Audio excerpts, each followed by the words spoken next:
Thank you for joining me for episode 102. Today's topic is, spoiler alert, it's all about focus. And I know what you're doing right now. You're driving, or you're working out, or you're sorting through drawers of filing. You're probably doing something else than just sitting and listening to this podcast. Well, you're going to be a great example here today. Through the technology type of world that we live in, and the fast pace that we always have in front of us, we have successfully taught ourselves how to unfocus. In other words, we've taught ourselves how to think we're going to be more productive, get more done, but we're really not focused. We're not focused in our thoughts. We're not focused in our tasks. And it's because of some poor habits that we've adopted, one of which is numerous distractions. So during this episode here today, we're going to think differently about our focus and how we do it, or maybe how we don't.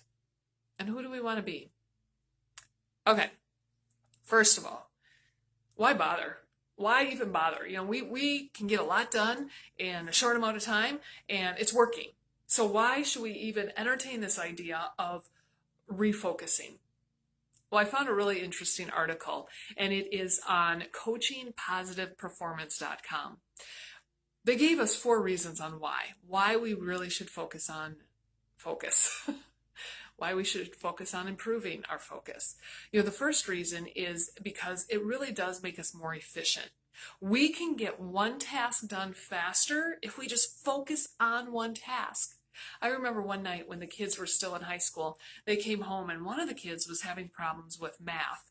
So while I was making dinner, I was stirring something. I remember standing at the stove. I was also helping them with math. They were a good, 10 feet away from me at the bar, working on their math, kind of verbally trying to explain it. And I was trying to make sure we had an edible dinner for that night. Well, we didn't have an edible dinner, and math really wasn't working for whichever child this was. So, in essence, I had to order a pizza, which costed me more money and took more time, and I had to sit down and just focus on math. It took me more time to complete those 2 tasks than if I would have just focused in the first place. So by focusing on one task at a time, we are quicker. We are more efficient. You know what else? We actually produce higher quality work when we focus one task at a time. By the time I got to the math problems, this is high school math, so I don't know how much high quality work I was really offering, but by the time I got to it, I was tired. I was exhausted. I was frustrated. To just focus in gives that high quality work because you're just paying attention to that one thing in front of you, right? Okay, so here's number 3. Here's number 3 on why we should focus. It creates less stress to just focus in on one project. So the other day, I misplaced my phone. It was a little nerve-wracking, just a little bit, but it felt amazing. I had no calls or texts or dings or distractions or vibrations or just, the doorbell is connected to my phone. Somebody came to the door and I didn't know it, and I'm okay with it because what I was working on was so much fun. And it got my full attention, and I found my groove. That created so much less stress in me. I was able to finish my project. One time when I was working in a corporate America setting, I was on my way to work that morning, and I was very stressed because I had a class at 10 o'clock that morning that I had nothing prepared for.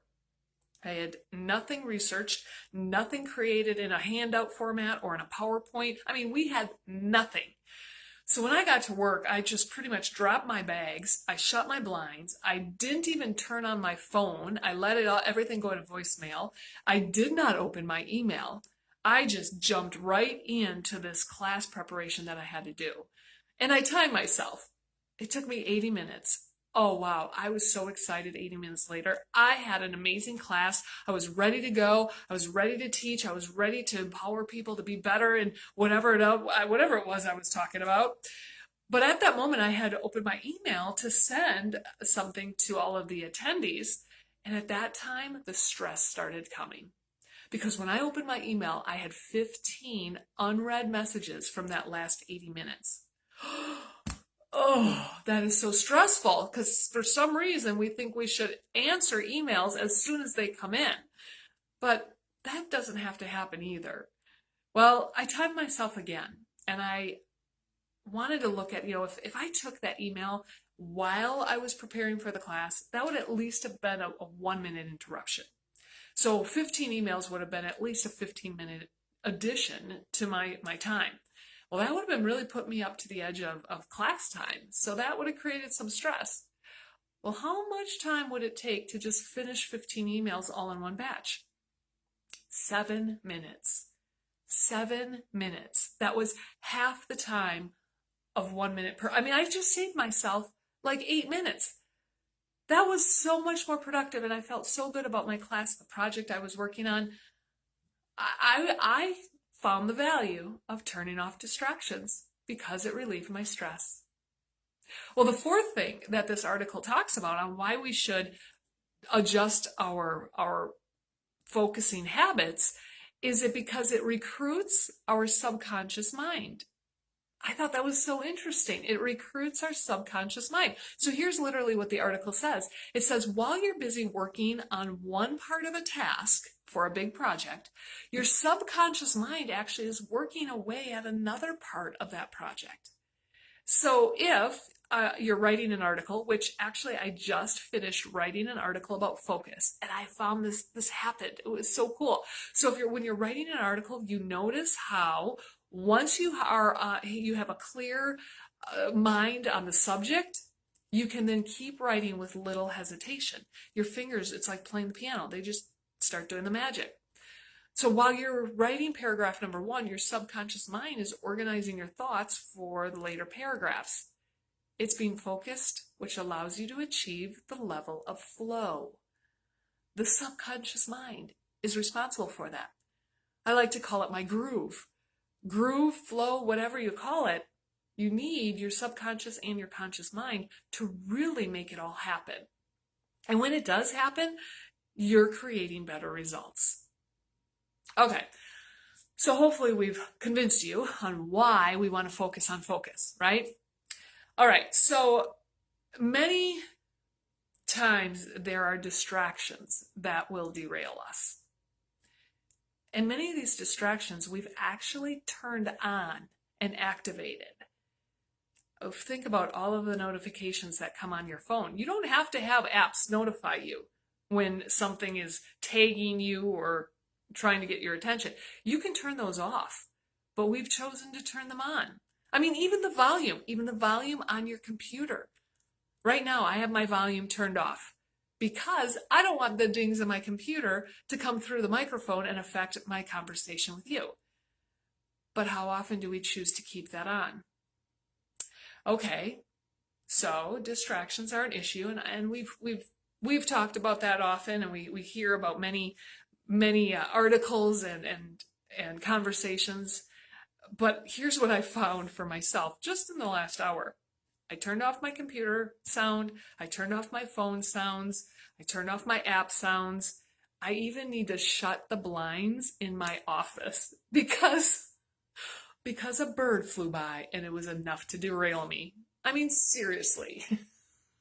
The bird flying by. Yeah, it derailed me for a few minutes, but sometimes those derailments take a few hours. And that's just frustrating for me when I just need to finish a project. So whatever you got to do, turn off the distractions, okay? But there's other habits. There's other habits that we've adopted in our life that have discouraged focus. So it's time for us to realize those habits and turn them around a little bit. All right? So these habits, by the way, they're related to your health. So by changing things up a little bit, you're going to increase your focus, you're going to become healthier, you're going to be more efficient and fully empowered in your life. How good does that sound? All right, let's dig right in. Habit number 1. What goes in will come out. So yes, I'm talking about the food and the drink that you choose to put in your body. What goes in comes out. I remember changing a baby's diaper one day. It was after we enjoyed a typical Iowa lunch with sweet corn. And What do you think I found in the diaper that afternoon? Yep, the sweet corn. What goes in will come out. So maybe you won't change a diaper to remind it be reminding you of what you're putting in your body, but think about when you have caffeine versus just water. My husband and I were just talking the other night. It's amazing to me on how my body works, and it's taken me 40 some years to figure this out. I can drink water up until the time I go to bed. I mean, literally, I'll take a sip of water before I go to bed, and I will not need to get up in the middle of the night to use the restroom. But if I drink anything else with sugar or caffeine after 2 p.m. in the afternoon, I'm up 5 times in the middle of the night. We got to figure out our bodies, right? But that's just proof that it's messing some things up. The sugar, the caffeine, even milk has sugar in it. So water is the best liquid for us to drink. What else should we avoid? Processed foods, greasy foods, sugar. Oh, believe me, I love my ice cream. I love my sugar. I do. But I know when if I can go a whole week without any ice cream at night and then indulge on the weekend, my heart starts racing as soon as I get a few bites of it done. Is it worth it? Well, what we're putting in is going to come out, and it's going to affect our focus. So if I drink caffeine and I'm all revved up and my heart's racing, I am not very good at focusing. Why do we do that to ourselves? I personally, my body does not like caffeine. It makes me use the restroom more than anything else. So I really do avoid it. And I survive really well with water. Now in the morning I'll have tea, but there's no caffeine in it. Your body will adapt. You could get used to no caffeine in the morning and be very productive. I promise. You really could. Okay, what's number 2? Number 2 habit to start to adopt so that you can be better focused and healthier? Move your body. Move your body. Our bodies are created to move. Sitting is the new smoking. I mean, that's how detrimental our sedentary habits are. They could be life-threatening. We need to move our body. I know for me personally, if I do not get enough movement in my body, I get severe back aches and back problems, and then I get migraines. And it's all because I didn't move my body. I didn't get enough steps. So create little games for yourself. Park far away from the front door of the office or the store. Take the stairs. Don't ever take an escalator or elevator again. Take the stairs. Get a dog so that you have to go out at least once to walk the puppy during the day, right? Walk the kids to the bus stop. Walk them to the front door. Walk them to school. Create little games for yourself to get you out and moving, and even invest in a wonderful pedometer to track those steps so that there's no thinking or feeling, I feel I did enough steps today. There's just the fact of it. Did you do the steps that you want to do or not?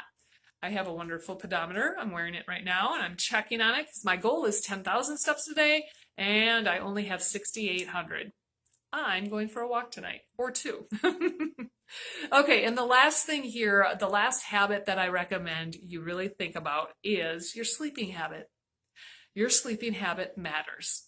Our bodies need sleep because our bodies are rejuvenating. And they're purging out toxins from our brain and all over our body. Dr. Daniel Amen talks about this in his book, The End of Mental Illness. He actually says that he calls it taking out the neural trash.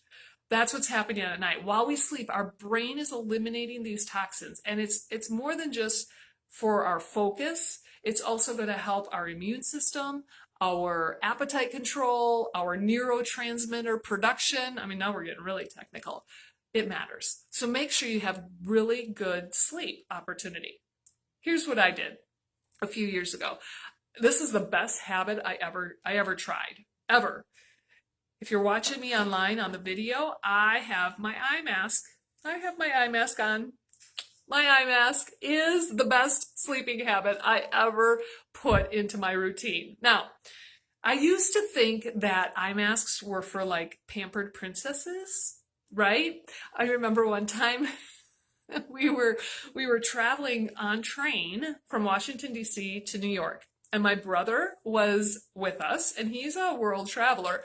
So this short little train ride, oh, maybe it was a few hours, he gets out his eye mask, his Beats not earplugs, I mean, he was like fully loaded.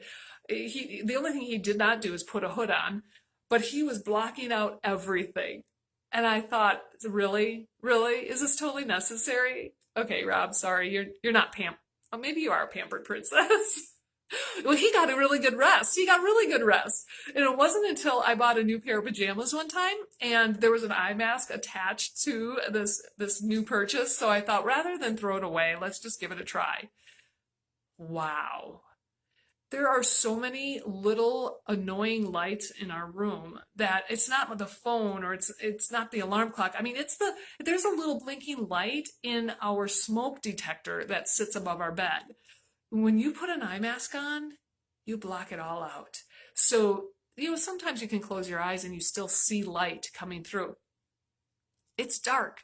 It's a wonderful thing. I woke up the next morning and I was so invigorated. I was ready for the day. I was just super energized. I had the best night's sleep ever.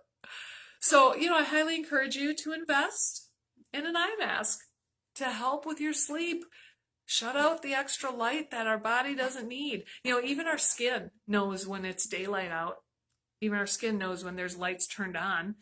We have to give our bodies the rest that it needs because in the end, it will make us healthier and it will help us improve our focus.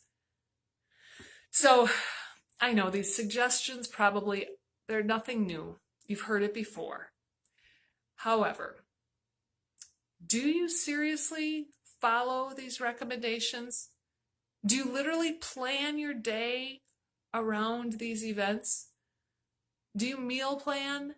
Do you go to bed at the same time every night? Do you plan when you're going to get your exercise in? Not only will you be healthier, but your focus will absolutely improve to a very noticeable level. So my challenge to you here today is, why not give it a try? Just try something. Try one of these ideas. Try it for a few days and take an assessment. How's your focus? How's your efficiency? How empowered do you feel? Have fun with this. I'll see you next time.